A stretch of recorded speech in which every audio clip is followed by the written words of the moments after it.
I'm not very intelligent. See, that's the little voice in my head. That little voice in my head has always been there, and I know where it was born. I know where that voice started, all right? Because we've all got these little voices in our heads. We've all got these voices in our heads that tell us that we're maybe not good at something, or we're not talented at something, or we should do something easier. And we've all got different ones. Most of us have got a chorus of voices that pop up every now and then, and they sort of give us that sort of limit our self-belief, and that's kind of part of being human, I think, and part of upbringing, and to me, it was definitely part of my schooling. Okay, so at a very young age, I had this thing in my head that I wasn't academic. And what comes with that, or came with that, was this idea that I wasn't very intelligent. Because intelligence, to me, was academic intelligence, and that's what I was brought up to believe. And my friend said to me the other day, we were talking, he said, oh yeah, you're quite intelligent about all this stuff, aren't you? And it really took me back, and it really surprised me. And it's amazing how much it surprised me, because that belief really is in there. And it's a belief that has nearly stopped me achieving certain things in my life. And I want to talk about it because it's really important. So when I was at school, I kind of coasted along. I wasn't very good. I didn't engage in a lot of the academic stuff. Sciences I really struggled with. Maths I really still really struggle with. And English I really struggle with. Now, interestingly, English, I love reading and I love writing. And with English I struggled with it because I was put in a lower set in English, which meant you could only get like a C, D or an E, which meant you didn't do any literature or anything like that. It was mostly people sort of sitting around writing what they did over the weekend. And my English was taught by a PE teacher. It wasn't even, do you know what I mean? I'm not saying you couldn't do both, but this was clearly someone that couldn't do both. So I never really developed that, and when I left school I wanted to do drama, because the only person in my school that really sort of harnessed and told me I was good at the subject was my wonderful drama teacher, Miss Davis, Angela Davis, who I've no doubt changed the course of my life. So I wanted to do drama. I was very good at that. I got an A in drama, rubbish in everything else, but A in drama, so it's a bit of a kind of like, that's what I should have done. In my careers meeting, I remember them saying to me, a couple of things. They said to me I was in the wrong group for English. That with my exam results, I should have been, they read my papers, read my story that I'd written or whatever it was, and what I've been doing over the weekend probably, and say we've had you in the wrong set, a bit late for that. I wasn't going to go and do my GCSEs again. So they also told me that I shouldn't go to drama school because that's not a proper job. You probably won't get a job doing that, I think it said, so you want to go and do A-levels. So I did my A-levels and I did history and communications. Don't really know what job that gives you. I suppose talking a long time ago, I don't know. But I don't know what I'm talking about.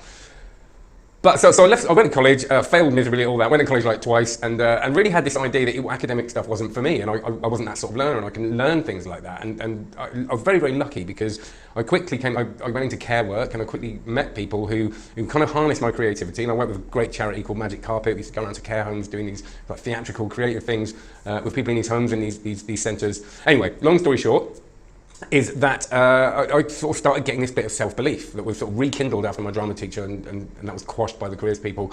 But I've always still had this thing until I discovered something really interesting a long time ago when I started getting into personal development, and it was emotional intelligence. For me, it's all that other stuff that isn't academic intelligence. And it's not saying that academic intelligence and all that stuff isn't really important. Of course it is. But what Daniel Goleman says, and Daniel Goleman's the guy that popularised the term emotional intelligence with his book Emotional Intelligence, and then working with emotional intelligence, and now he's kind of seen as the kind of main authority on emotional intelligence, but there's loads and loads of different theories.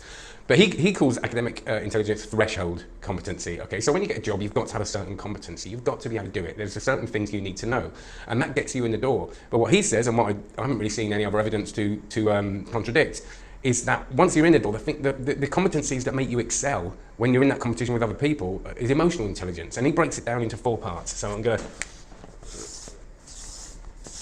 And with these competencies, what he calls them, there are sub-competencies. And the idea is I'm going to do a very brief idea of what this is, and then we'll go through in later videos in more detail, and importantly how you can do this, because guess what? Emotional intelligence, evidence says, is a learned thing, as normal intelligence is. I know you're going to have talents and you're going to have things that you find easier than others, but the point is that when I discovered this, I realised that this was where I was veering towards. It wasn't that I was grossly emotionally intelligent, it was just that was where my kind of centre of gravity was. That was where I felt more comfortable. So that is what I wanted to develop. And with that, funnily enough, came the ability to develop my academic intelligence, because it was all about mindset and the relationships I have with people and the way I learn and understanding myself. So, following from that, the first competency is self-awareness. And sorry if I spell anything wrong here. If I spell anything wrong, it's because for some reason, I can't spell very well anyway, we've talked about why. But when it goes on to flick charts, spelling and writing it's like a 3-year-old sometimes, so bear with me.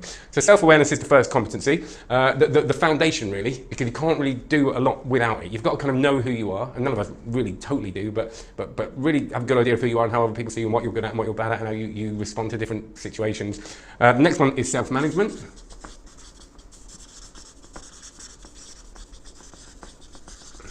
Okay, and that's managing our emotions, and once we've got the understanding of them, how do we manage them and how do we put them in the right context and work with them. The other one is social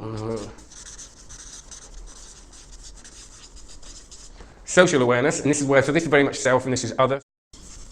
Relationship management, which is more detail about how we sort of interact with people. So we've got the awareness and we've got then managing that follows on from the awareness. Like I said, it's a learned thing.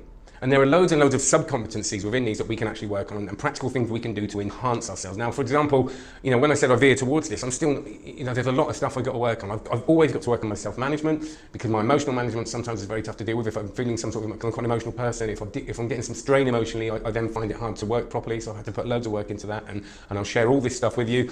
Again, relationship management, I've had to put a lot of work in because I've become a little bit of a hermit sometimes. And this is, you can't really excel without this stuff. You can't do it all on your own. So in the next few videos, I'm going to talk about, because I think it's so important. This should be, and in America it is now, don't schools, because at schools we're concentrating on academic ability, and as we know, it's not all about academic ability. It's very important, but if we just stick to academic ability, we get kids like me that just feel a little bit lost, they start getting their self-belief a bit damaged, and we've got to really harness the abilities and the talents that they've got.